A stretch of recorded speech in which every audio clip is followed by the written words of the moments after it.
新闻头起先，咱先来关心气象。台湾四周今麦是有3粒风台哦，昨暗8点花加沙和晚蚬连续形成，然后也搁加上昨下晡形成的米塔，其中威胁上大就是花加沙。气象署讲有可能会变做中度风台，打算上紧伫礼拜的时阵就来发布海上风台警报。西北太平洋18日天形成3个风台，昨暗8点花加沙加晚蚬连续形成，搁加昨下昼形成的米塔，一共形成3个风台。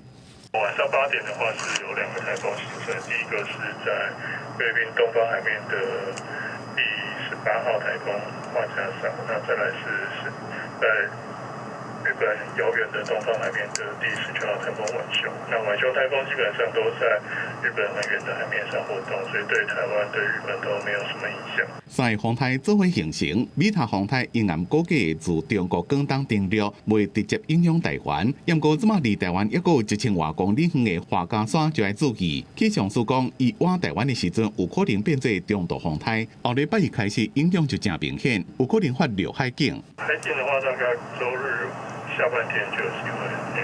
那陆警的话，就要视它后续的速度啊、暴风半径还有路径而定的。后礼拜一开始，受到花加沙外围环流影响，伫桃园以北东半部恒春半岛会开始有短暂阵雨或者是雷雨，其他的所在过昼了后有雷阵雨。拜二到拜三透早时影响上明显的时阵，东半部地区就要注意下大雨。因若今仔日的天气，华东加南部受米塔风台外围环流影响，要注意雷阵雨。